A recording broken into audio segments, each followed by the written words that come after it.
Have you ever wondered what sparks a really game-changing idea?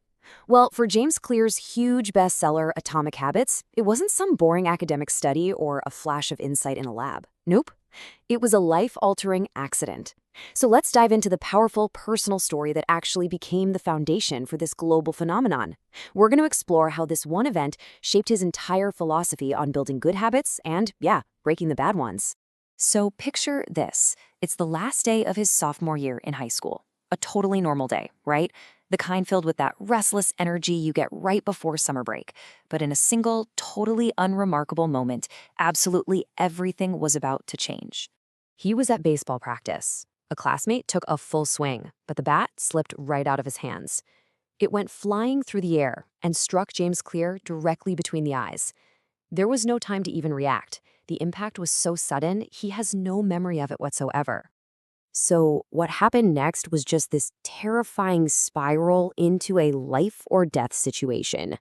We're about to see how that single moment turned into a full-blown medical catastrophe that would test the absolute limits of his body and his spirit. In just a fraction of a second, the impact was, well, it was devastating. His nose was crushed into a U shape. He had multiple skull fractures. Both of his eye sockets were shattered. But the most dangerous injury, the one you couldn't see, was internal, this wave of severe swelling that was surging through his brain. At the local hospital, his condition got worse and fast. He was struggling with basic things like swallowing and even breathing. He had his first seizure, and then he just stopped breathing. The doctors knew he needed more advanced care, so they ordered a helicopter to fly him to a special trauma unit in Cincinnati. By the time he got there, the brain swelling was so severe that he was having seizures over and over again. His body was in no shape for surgery. So, after a third seizure, the doctors had to make a really critical call. They put him into a medically induced coma and hooked him up to a ventilator. So as all these machines were keeping him alive, his parents could do nothing but watch and wait. His mother later remembered that agonizing night with those simple, just heartbreaking words. And what made it even harder was that this was like a terrifying echo of a crisis they'd already faced a decade earlier, when his younger sister was diagnosed with leukemia in the very same hospital. Okay, so the immediate danger passed, but the journey ahead was, well, it was daunting. Surviving was just step one. Now let's take a look at the long, uncertain, and incredibly difficult road he had to travel for his recovery. When he finally woke up from the coma, the ordeal was nowhere near over. His left eyeball was actually bulging out of its socket. For weeks, he saw everything in double. It took a whole month for his eye to get back to normal, and a full 8 months before he was even allowed to drive a car again. A year later, he did step back onto the baseball fields, but man, he was painfully aware of how much he'd lost. And yet somehow, 6 years after that catastrophic injury, he would be named an academic All-American. So how on earth did he do it? So how did he manage to get from a medically induced coma all the way to the top of his game? Well, there was no single aha moment, no giant leap forward.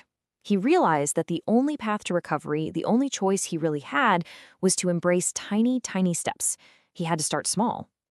And this personal, hard-won strategy of starting small, well, that became the central revelation of his entire life.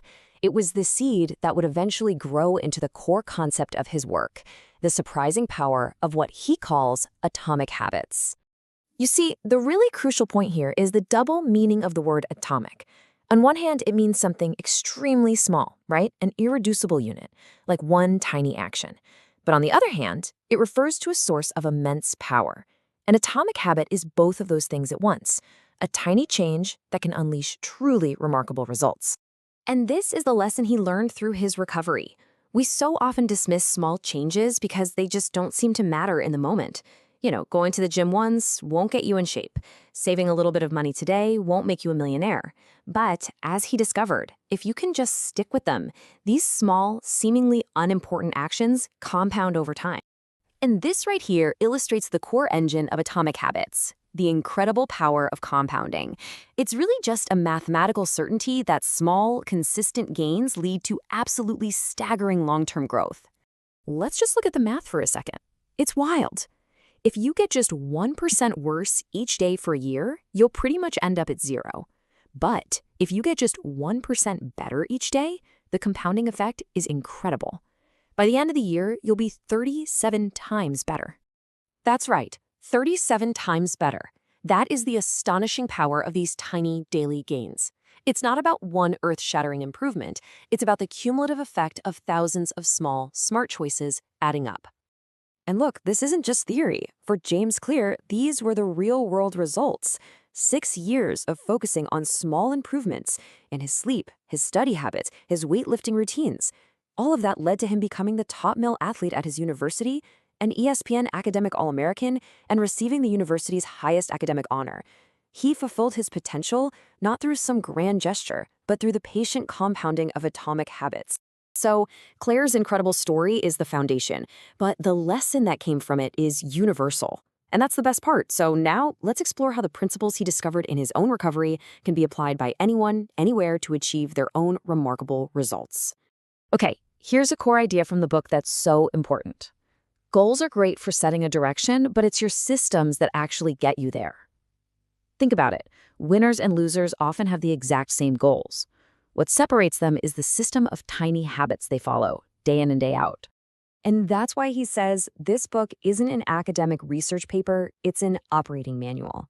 It takes the best ideas from biology, psychology, and neuroscience and boils them down into a simple, actionable framework you can use for real-world change. And the backbone of this whole operating manual is a simple 4-step model. To build a good habit, you need to make the cue obvious, the craving attractive, the response easy, and the reward satisfying.